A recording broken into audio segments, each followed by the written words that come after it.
Win ou lose, telle est la question. Quel loser. C'est ma nouvelle. Elle, je l'aime trop. Icône. Le gagnant ou le perdant de la semaine. Roulement de tambour. Winner ou loser. Je tends le micro à Mao pour que tu nous donnes peut-être ton loser, ton winner. Eh ben écoutez, j'ai une bonne nouvelle. Je vais commencer par une bonne nouvelle. Ouais. Je vais parler du chanteur Lewis Capaldi, qui est un chanteur pop écossais de 26 ans et qui nous régale avec des titres très connus comme Someone You Loved, une chanson qu'il interprétait à Glastonbury. Glastonbury, c'est un des festivals estivaux mythiques d'Angleterre. Et en fait, il faut savoir qu'il est atteint d'un trouble, celui de Gilles de la Tourette, qu'on caricature souvent sous le fait que d'un coup, tu commences à dire des gros mots et tout. Il y a souvent des personnages humoristiques dans les films qui sont comme ça. Et en gros, je vous donne la définition exacte. C'est une maladie neuropsychiatrique qui est génétique, vraiment. Si tu l'as, tu l'as. Si tu l'as pas, tu l'as pas. Mais voilà, bref. Qui est caractérisée par des tics involontaires, soudains, brefs et intermittents, qui se traduisent par des mouvements, des tics moteurs et ou des vocalisations. Donc en fait, tout le monde se met pas à insulter la mère de ta chatte de la voisine. Et ça peut être par exemple cette vidéo qu'on voit du chanteur. C'est juste que d'un coup, il peut plus chanter et sa bouche se met un peu à tonitruer, sa tête aussi. Mais il dit pas forcément de gros mots. Juste, il est plus en capacité de chanter. Et c'est un beau moment de communion puisque la foule reprend pour lui la fin de la chanson. Et je trouvais ça beau de voir un tel soutien. Et je me disais que j'avais trop hâte d'être assez connue pour que le public fasse mes chutes quand je suis en burn-out. Là, par exemple, si je vous dis... Je suis Scorpion ascendant. Connasse. Putain, merci Audrey de me donner l'impression d'être un poil connue.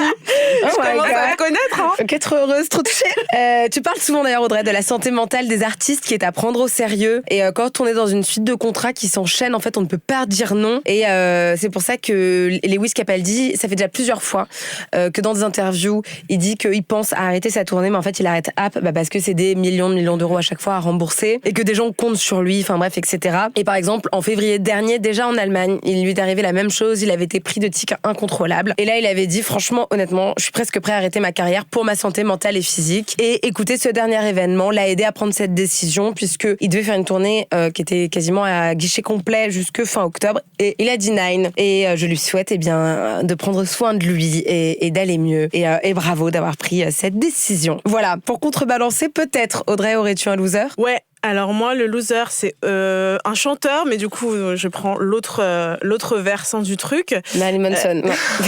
Ça aurait pu. Mais je te parle de Vianney. Vianney, je sais pas si vous vous souvenez de ce chanteur. C'est une cruche. Voilà. Et dans un article publié dans Le Monde samedi 24 juin dernier, il est mentionné que Vianney ferait partie du cercle proche de Geoffroy Lejeune. Geoffroy Lejeune, si vous le connaissez pas, c'est l'ancien directeur de Valeurs Actuelles, donc journal d'extrême droite. J'avoue, du coup, je le connaissais pas. Voilà. Pas du tout. Et en fait, il a récemment été nommé à la tête du journal du dimanche, donc le JDD. Et voilà. Et il serait aussi proche de Marion Maréchal Le Pen et de Zemmour. Voilà, un cercle amical. Et j'ajoute d'ailleurs que le JDD s'est mis en grève parce qu'ils m'ont appelé ce matin pour que je puisse faire un sketch chez eux ce soir. Tout à fait. Une grosse pensée à toute la team. Ok. Ouais. Et donc pour sa défense, l'interprète de chansons QQ a réagi sur Twitter et il a dit « Mais what ?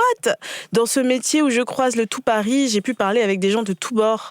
Du président Hollande au président Sarkozy en passant par le président Macron, de Christophe Comte à Geoffroy Lejeune en passant par Bruce Toussaint. Ces gens sont tous différents, tous intéressants, visiblement sensibles à ma passion, la musique. Mais de là à dire très amis, on va redescendre un peu. Merci de ne pas me mettre dans vos salades. Je fais des chansons pour permettre aux gens d'oublier ces sujets qui divisent et dont je ne me suis jamais mêlée. » Alors, amis ou pas avec... C'est facile aux gens qui ne sont pas concernés de ne pas se sentir mêlés, en fait. C'est vraiment rigolo. C'est ce que j'allais dire. Ami ou pas avec Geoffroy Lejeune, en tout cas, il n'a pas démenti le connaître et il explique même l'apprécier. On apprend aussi que, d'après lui, Macron et Sarkozy sont intéressants aux yeux du chanteur et qu'il suffit d'aimer ses chansons pour faire oublier un peu leur bancalité.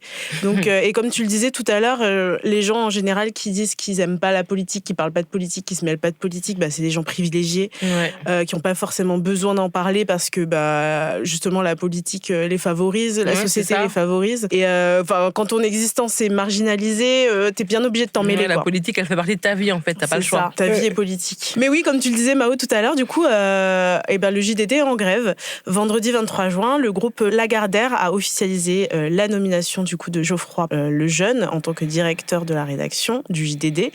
Et la veille, les membres de la Société des journalistes, donc SDJ, de l'hebdomadaire, ils ont voté en faveur d'une grève pour exprimer leur mécontentement. T'imagines l'enfer, t'étais le au mec JDD, d'extrême droite. et c'est Valeurs vienne. Actuelles qui arrive. Bon, gros soutien à la team des journalistes. Gros soutien aux grévistes et pas du tout soutien à Vianney. Voilà. Kumbis, est-ce que tu veux décerner un laurier ou le contraire d'un laurier? Moi, en fait, j'ai un loser et une winneuse de la même histoire. Donc, c'est les mésaventures de la youtubeuse Crazy Sally. Je pense que vous avez entendu parler. Yes. J'ai vu, ouais. Ouais, avec la compagnie Air France. Du coup, la winneuse, c'est Sally et les losers, c'est Air France. Je vous explique un peu. Donc, en fait, Sally rentre du Brésil et dès le début du vol Rio-Paris, l'hôtesse de l'air lui aurait demandé hyper agressivement de mettre son téléphone en mode avion. Ça, je comprends, ok, d'accord, même s'ils sont impolis. On a l'habitude, les Français sont réputés pour être pas trop chaleureux. Je dis ça en tant que Belge. Mais le problème, ok, carte belge, le podcast a commencé depuis 8 minutes. Ouais, mais je sors dès que je le peux. Mais le problème, c'est qu'en fait, l'hôtesse lui aurait saisi la main. Et ça, pour moi, c'est un no-go de ouf. Tu ne touches pas les gens que tu connais pas. Et ça ne s'arrête pas là. Donc, je cite Sally. J'étais en train de dormir. Cette hôtesse est arrivée. Elle a arraché ma couverture. Donc, je me suis réveillée d'un coup. Et elle était en train de me crier dessus. Donc, ça l'explique alors qu'elle serait sentie comme une criminelle, qu'elle aurait été en pleurs et que le ton est vite monté, que l'équipage n'a eu aucune compassion pour elle. Et qu'on lui aurait même dit que la police l'attendait à l'atterrissage. N'importe quoi. C'est vraiment un truc elle de était ouf. là, la police. Oui, ils étaient là, c'est juste en dingue. bas. Ouais. Et du coup, ce qui est intéressant, c'est que Sally n'a pas relevé le côté raciste de l'agression, mais les gens qui sont dans la vidéo ont clairement dit, parce qu'elle a filmé tout l'échange, et les gens ont dit depuis le début, vous êtes agressif avec elle, et vous êtes clairement raciste. Mais je pense que c'est pour pas avoir de diffamation. Justement, c'est ça en fait, c'est pas avoir de diffamation. Je me disais comment elle fait pour pas dire. dire. Surtout quand on sort la carte de racisme, c'est vite mis sur le côté en fait. Bien ok, sûr. d'accord, vous victimisez, c'est toujours ça, non, peut-être que tu étais, voilà. Donc elle a le plus dit, c'est parce qu'en fait elle est jeune et elle trouve que les adultes et les plus âgés ont tendance à se comporter de manière hyper débattue avec les jeunes, genre les toucher, tout ça, ce qu'ils feront pas avec les personnes âgées. Donc je pense qu'elle a bien fait de pas parler de racisme parce que ça a été pris plus au sérieux. Mais ce qui était intéressant, c'est que du coup, il y a eu toute une vague de personnes qui ont raconté leurs mésaventures sur les vols Air France et ils seraient pas du tout inconnus à la première essai en fait. Et du coup Air France a dit qu'ils prenaient l'affaire très au sérieux et ils disent, je cite, les faits relatés par cette passagère ne correspondent en rien aux standards d'attention personnalisée et de services dédiés que nos équipes doivent à tous nos clients. Donc pour l'instant l'affaire est en cours et nous bien sûr on est du côté de Sally. Mais moi j'ai vu aussi que du coup il y avait cette histoire-là, ça avait fait perdre 5% en cotation. Air France avait perdu 5% en cotation. Mais c'est vraiment dingue pour dire franchement aujourd'hui comment l'opinion publique a un poids de malade quoi. Comme tu peux, faut arrêter les trucs dégueulasses. Ouais, il faut arrêter parce que maintenant tout le monde filme. Soutien Crazy Sally. Yes. Gros soutien.